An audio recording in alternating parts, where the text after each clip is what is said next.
Hello to everybody.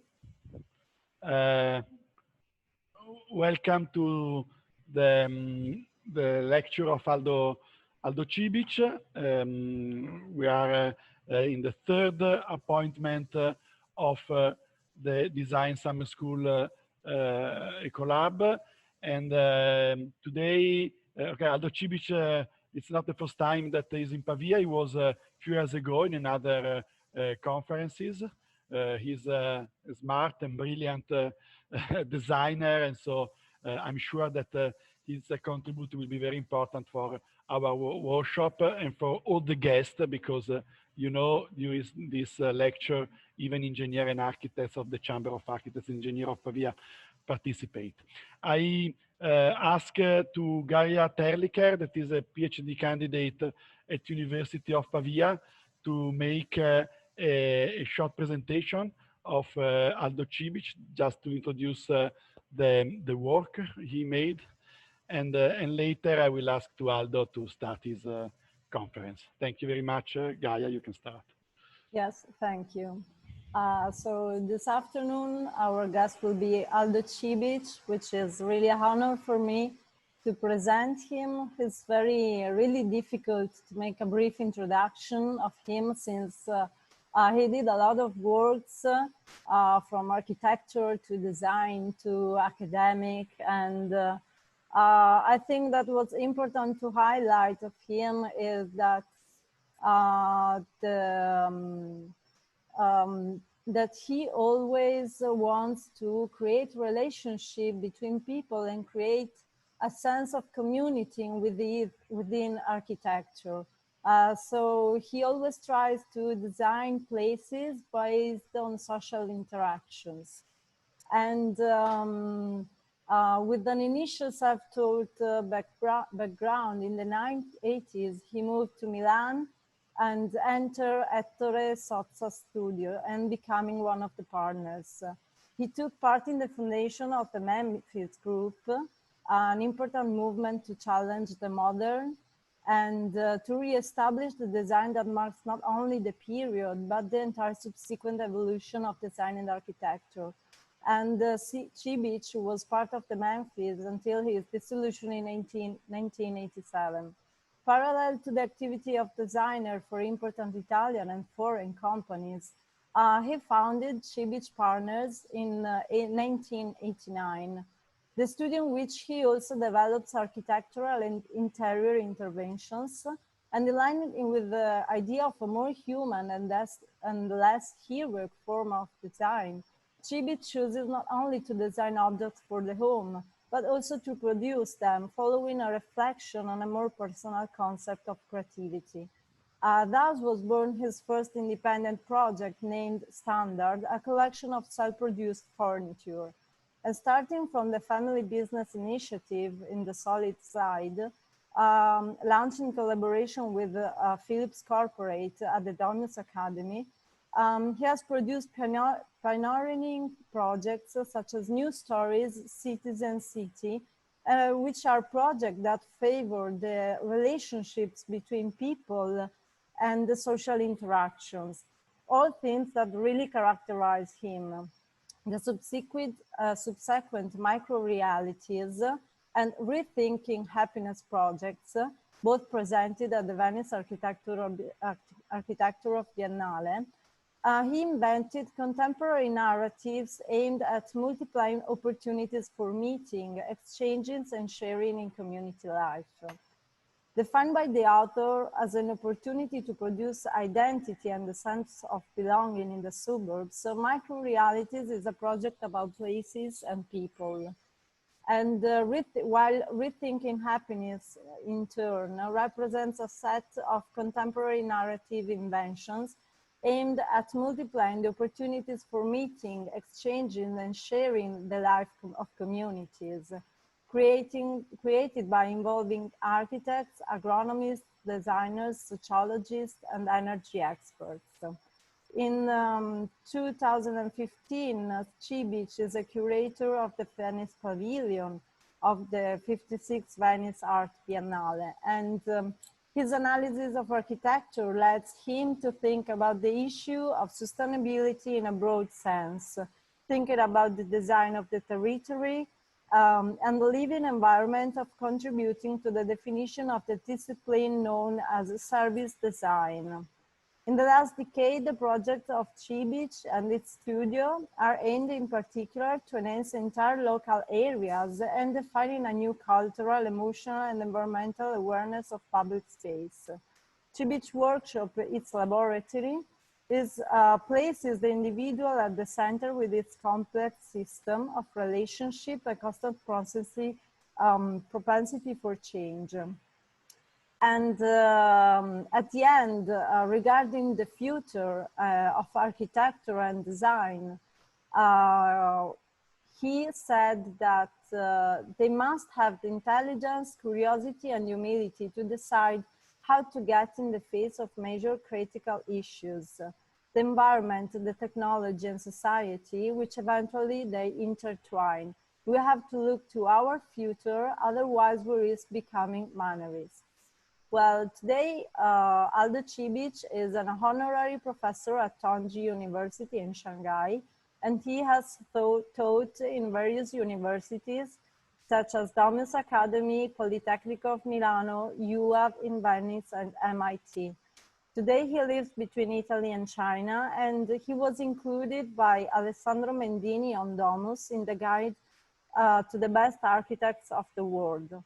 So thank you, and after this brief introduction, now I'll leave the word to Aldo Cibic. Thank you. Hello, good evening, everybody. I'm very impressed because after all what you said, I feel a little frastornato. Not scared, but a little shaky. So, the title of today is Un bel posto, a nice place. As you mentioned in your presentation of my work, I've been since the beginning, basically of 2000, of being very attracted by the idea of how to think of the countryside, how to think of the life outside of the city, how to think of the possibility of having new communities going outside. And in the first project that was in Biennale of 2004, the title was Micro Realities, subtitles, they are the action of the people that create the places and not vice versa. I started to think of how to work on an upgrade of the vegetable garden of the retired old man to become a new model of leisure time for the weekend. This was one of the 4 projects of Microreality, and the title was The Vegetable Gardens Living the Season. A big crisis already at that time was coming. It was the crisis of 2007. And I mean, there was a visible diminishing of the buying power. So I was thinking how you can enjoy life, how a family can enjoy life without spending so much money. And the idea was to think of making rural parks outside the cities where people could enjoy in the weekend with very simple architecture, but with a very rich experiential activity. So just because we have an image here, the title of, according to what they said, was A Perfect Weekend. This was a work that we developed when I was teaching at Fabrica, you know, the school founded by Toscani for Benetton. And this was a work done with a Turkish student, and was a first idea of how to change the idea of the camping and to have very light mini architecture, and which thinking of all the idea of how this experience was going to happen for a family going out in the weekend, having, as you see, have you seen in the image before, the main living room, like a big igloo, and then going on the two igloos. That was just like the idea of saying how you can have a fantastic experience just going out in the weekend with a bicycle or with a train, and reach a place which is not far from the city, where the life that you live with your kids is something that seems that you have been so far away. And so like here is like a camping, but like a boat, like a space that is not a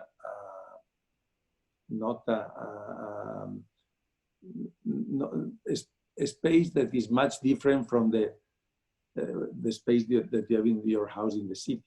So here you see all the little things that makes the inside of these three igloos. And coming back, as I was showing before, inventing many little typology, the idea of the fire, the idea that at night the fire is something very beautiful. So to think not only of the little space where you can sleep, but think of all the many enjoying activity that you can have in the place. Going on, the next story, always because the fact that we started, as you were mentioning before, with micro realities in the Biennale of 2004, with vegetable garden, I wanted to start to see which type of houses, because today we are speaking about these mobile houses, or let's say these houses that anyway, they are very light on the environment. And this was the idea of this kind of stilt house with these big barrel, yeah, with that was to collect the water, but effectively was the bathroom on top the container for the rainy water. And this was the first model of house that we show in Verona. I don't remember, it was 2007. And so this type of, of bungalow, how you can call. But I mean, with all the work that you see as an obsession, not in being luxurious, but of having an aesthetic of this type of life. I mean, I personally don't like it also when I see campings or these places when they become very miserable, because you can have a very decent life with very little. And this for me was the first the first example. So there was on top the sleeping room, and downstairs the idea that you had a living room. This was all made in wood by a company working with wood. What happened later in 2007 was that, I mean, the experimentation again was, the idea is that I always work on this type of projects because I'm getting now, after many years, to have real villages sustainable from and with a circular economy made like this. This example was in Super Studio in Milano, and we were showing 3 houses. Now I show you the details. Again, all made in wood. This has a green roof and was made by a living room and by 2 rooms on the side. This is what you see of the living room. And here there was a 4, how do you say, bunk beds and double floor beds, 4 beds. And the idea again is like doing these houses, because is what we are speaking today about, is work like winning a boat. I mean, there are boats very luxurious, but that if you check the square meters, they are not so big. So the idea is how to use in the best way and with an aesthetic these small spaces. And I love to be very keen on every detail of this small construction. With more, with less, these are some of the typologies that we developed. 3 of them is what you have seen. That is the one that you can recognize, the one that we have done. And so was how to create a village with a variety, with the idea that everybody wanted to have a house, would have the possibility of deciding how it was like to live, which could be the colors, how could be the finishes. And going on of these, in again was 2012, we had this company, which is the house of the left, working with straw, with canapa, with straw.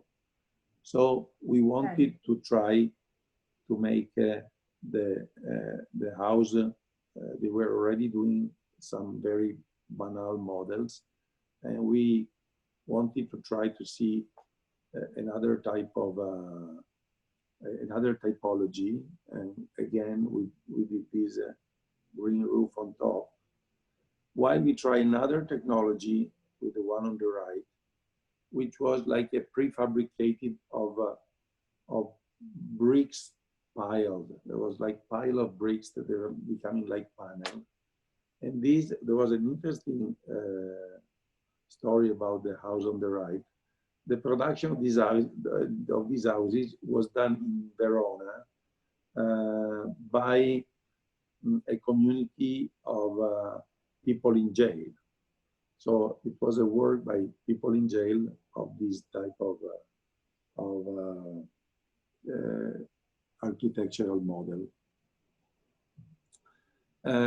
This research continued. Here you see, so there was all the idea, because cultivating a house was the idea of the fact that that we're still working now. Maybe we have a project very soon on this, on the fact that to build also an interesting narrative.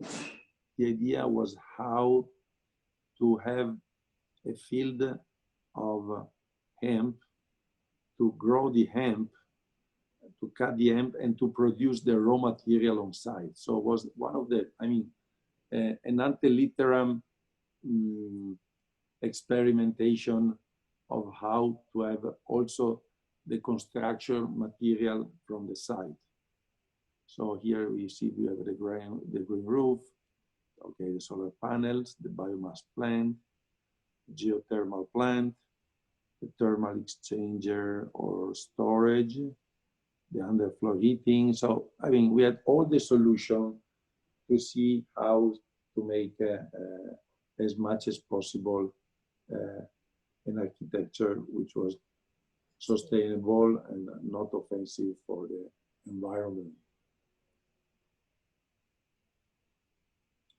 We continued. Here we are in Bologna, And here was again a little village. And just a little detail to give a meaning to what I like to do. I mean, the idea of the two chairs in front of that window, which is the window of the master bedroom, were the idea of how this place, they become a place for gathering, or a place where in the evening you like to sit in front and to chat. I mean, if I can say, my obsession has always been the one of understanding, trying to understand how life can happen in a nice way. So how a house become comfortable, what you enjoy of the house. Sometimes is not the problem of the style, but is the problem of how much you can enjoy, how many places you have in which can enjoy. So these were all the experimentation to come before coming to reality of how this could work, and to see also was very fascinating in these occasions to see the reaction of the public. So I think that now I'm 65, and what I've seen and what I experienced myself is that you show something, like in this case, I started in the early 2000, and it's after 20 years that these stories are becoming true. Some was in 2004, some in the following years, but is very fascinating to see how much patience you need to have, because you see people which are enthusiasts, but then before an idea of life can become true, a lot of time sometimes is passing. This was the other side of this, was the place to stay thinking or sleeping in the open at night. Then there were little tipi tents for the kids to enjoy. Again, for the idea of the experience that you go in some place, you can say, I'm now in Vicenza in this moment. I can think that I go in Asiago, which is famous for the cheese, but is a mountain place nearby. And you can enjoy a great experience with your kids for a weekend, maybe having a real, proper architecture, but also the idea of being in something more similar to a tent. And I mean, to enjoy, to live close to the nature and having fun with something which is very simple to achieve and very basic. This was the kitchen of this place. This was one of the bedrooms. And here we come to another idea, because I read carefully what you wrote. And in the experimentation that we have done, this was with my assistant, Tommaso Corran. We did this work called Freedom Room. It happened, this was in basically 2012, 2013, that a friend, big producer of wood, Listone Giordano is the name of the company, called me one day. He was very shy to ask me something. I said, come on, we know each other enough. You can ask me, but I don't know, don't get if you can accept what I ask you. And basically the story is that he was already in touch with his graphic designer with the maximum security jail of Spoleto, where they were already doing works with the inmates, with the graphic, working on a book of recipes that they were making in the jail. I mean, all books related to the life in the jail. Because the jail of Spoleto has a very big carpenter workshop, they said, why we don't try to make design with the jail, with the inmates in the jail. Why you don't come there and make a lecture there and to see if we can do something together that they can produce, because they were already producing furniture for other jails, but why we don't find a way to have a new idea of design coming from the jail. And well, I must say that has been one of the most emotional day in my life, that we were closed. We went in the carpenter workshop, and then we were closing the jail inside the carpenter workshop. And with 4 inmates, with the carabinieri, making picture, a very relaxed situation. And I was unbelievably amazed by how the mind, when you are in a small place, is bringing out incredible ideas. So they were basically having a room which is 4 meters by 2,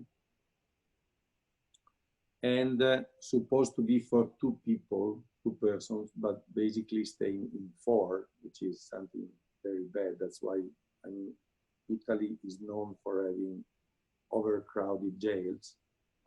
But what was really in listening them telling the story was amazing how they were genius in optimizing the space. That, for example, they have a system of wires under the bed to keep the shoes not touching the floor, so they could clean very well the floor. I want to say something. It's incredible how there is an obsession for to be clean.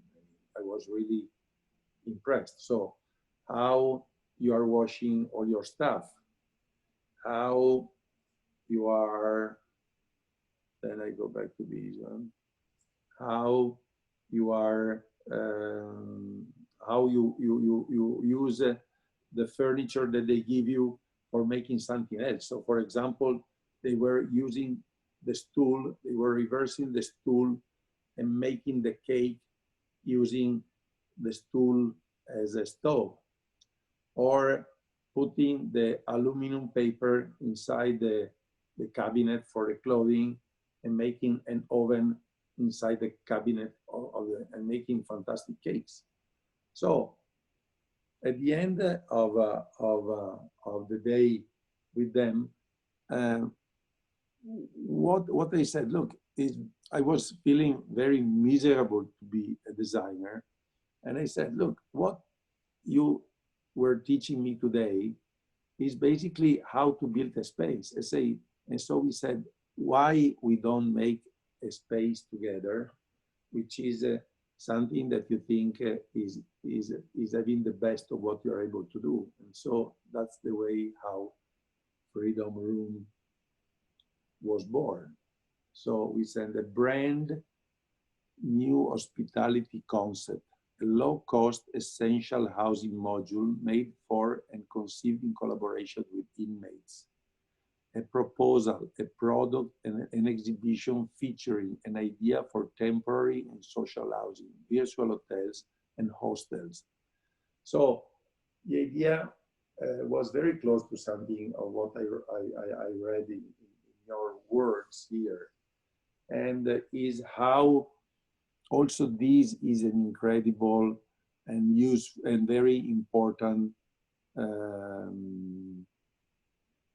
theme for architects. And so all, because you speak about also of mobile homes, but to build temporary places that can be, as we said here, can be low-cost hotel, that can be student hotels, etc., etc. So another, I mean, possibility, which is you have the feeling that you're doing something which is useful for society. We did this exhibition in the Triennale of Milano during the design week, and we had a very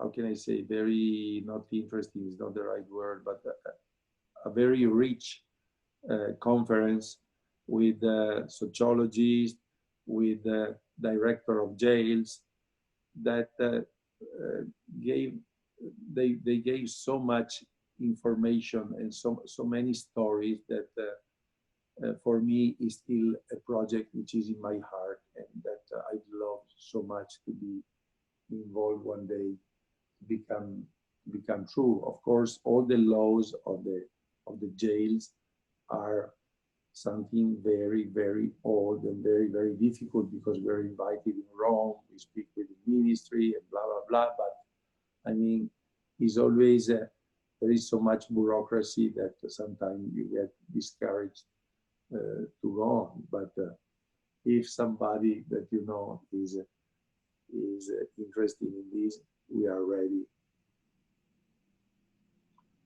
So I had the best coffee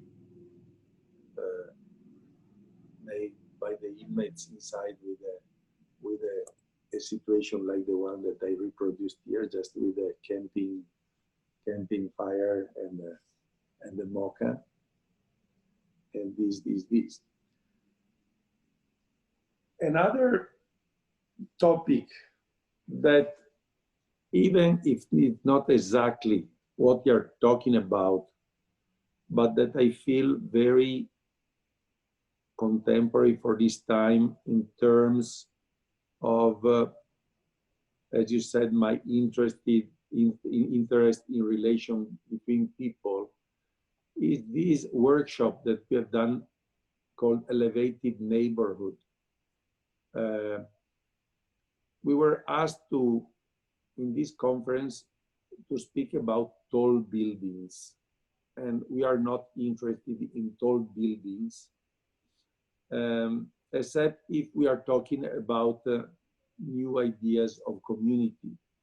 So I think that the common denominator of what is the work that I'm most interested is how to be part of creating community of purpose.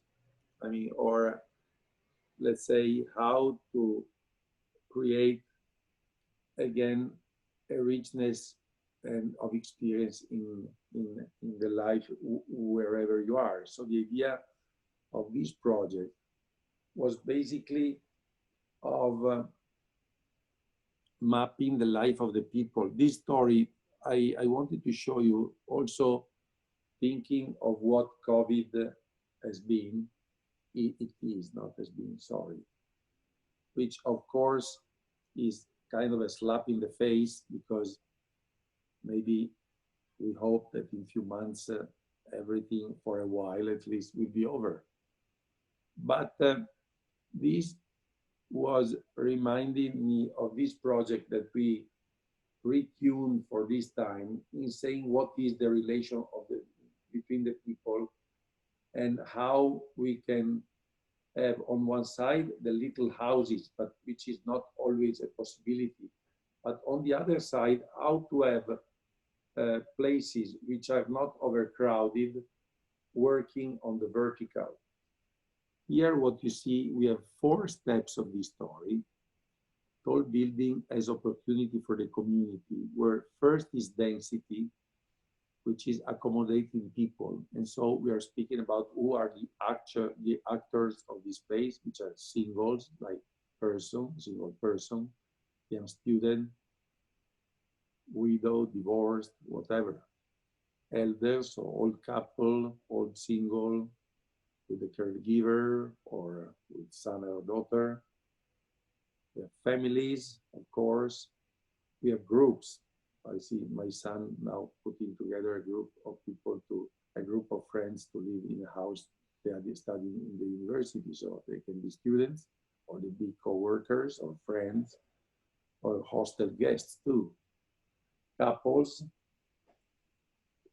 our friend animals, and passing to the following one, we are seeing what are the community relationship. So how is the interaction? We try to visualize how are the interaction between the people. Just for your information, all this information you can find in our website, which is cibicworkshop.com. And under the title research, you can find all these. I show you because what it makes very important, all the idea of our works is exactly this idea of relationship. So how many functions creating relationships, so rediscovering neighbors, so how to socialize. I mean, the positive aspect of this lockdown, for me personally, I came to live in Vicenza, which is my hometown. My office is in Milano, but now I work mostly from here, is to see here in a small community how before for me Vicenza was nothing. Today I look at Vicenza as a place where I'm looking for all the people with which I can work to rediscovering who are the people that I'm interested to make a project together for this city to improve the quality of life and the integration of the different parts. So rediscovering neighbors, the soft sociability, so how the encounters and willingness to meet new people that take place above all in public spaces and enrich our lives with is unpredictability. So the unpredictability is something that I like to look desperately for. Of course, working on sustainable behavior, and of course, rethinking mobility. In the small city, of course, is different than in a big city.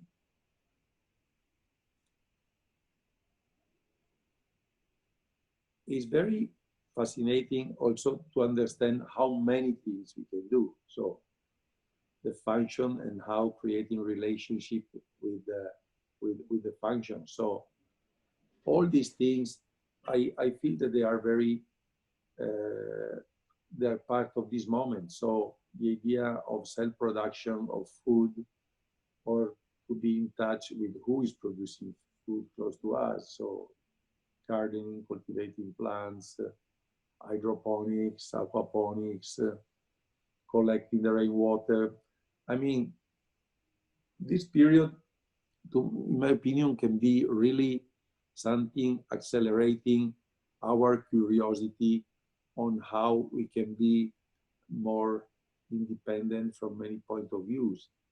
Myself, I'm obsessed because recently, sometimes you read about also the solar storm that can put us without internet or whatever. So I like to think how this is both for what I am talking of this project, but also for the project before, how could be our life without electricity or without internet. So it's something that is not to be alarmist, but it's interesting as being a school to work more on this type of topics. Community cookroom, vertical gardening, dinner party al fresco, and you see all the images that we have about this. So how many things we can invent for the life of the different groups you have seen, for the kids, for animals, etc.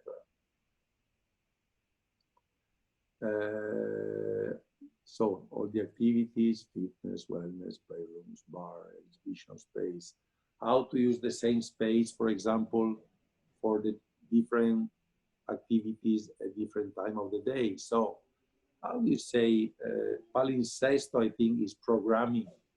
So we cannot anymore think that some place is empty for a long time. So we can use the same place to be flexible to accept different activities in different time of the days or different time of the year. So again, one of the things that I'm very interested to find who can be partners in this is how you have an idea of the programming of all the year, how many things you can do in different seasons, how many things you can do in different in the same space, etc., etc. So larger public spaces, less dense places where you can socialize, feeling at ease, which is something which is very in tune with the COVID that we are living. More outdoor spaces for the sense of freedom. And what we were saying just before, places that are always alive, not having places that are, I mean, passive or empty or just for a use which is too much limited in time. Passing by places, so the halls and aisles should not be forgotten as they are point of passage for encounters between people. And if they were the streets of the building somehow.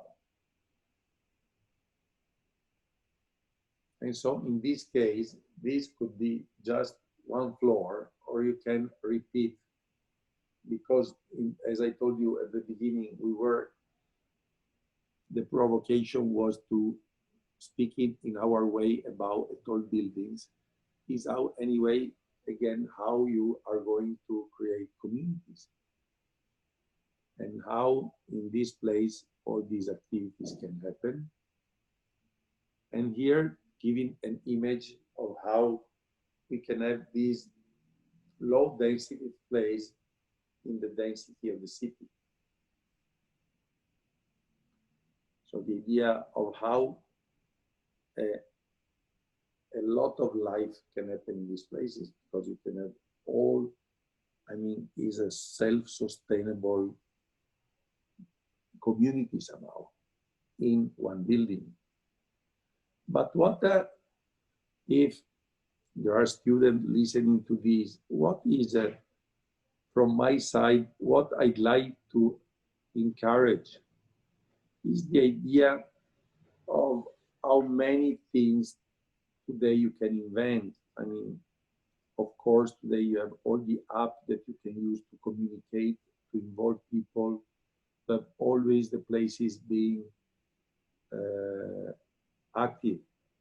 So here there are just a few examples of what you have to close that. Right. Sorry. Why is that going on?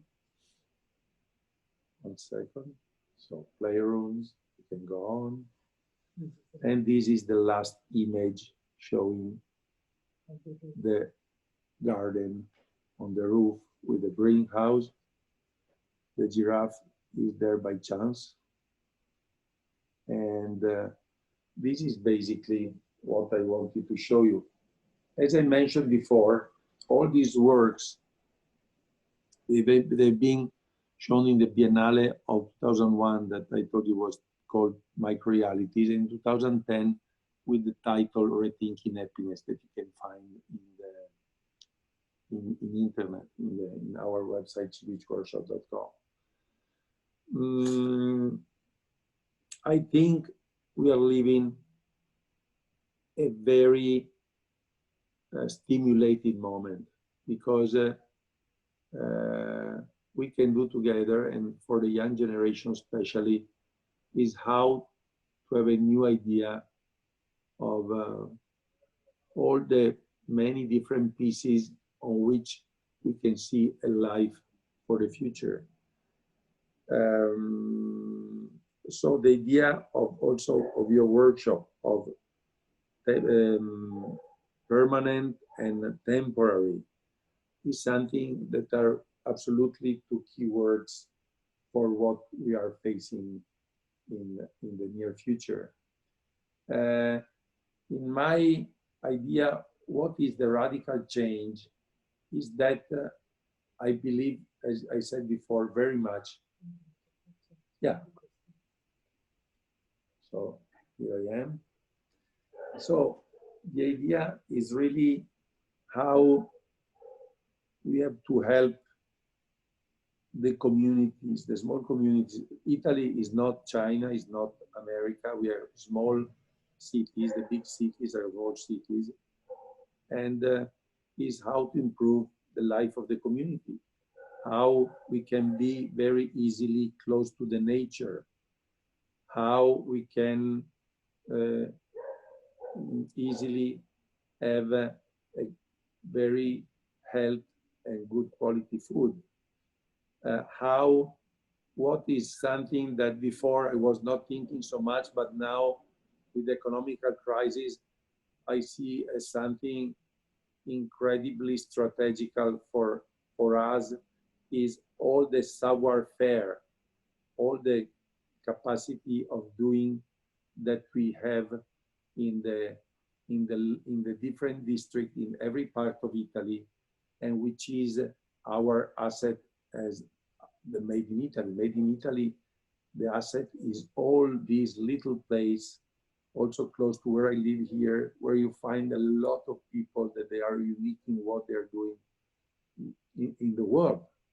So this is again something that we have to be a very active part to help these precious assets not to disappear. And basically is our mission, and is the mission if we believe that we is the only thing for which we can be meaningful business-wise, quality-wise in this globalized world. So I'd like to stop 1 second. I'd like you to ask me whatever you like, and I thank you for listening to me. Okay, so a virtual clap to Aldo. I just kindly ask maybe to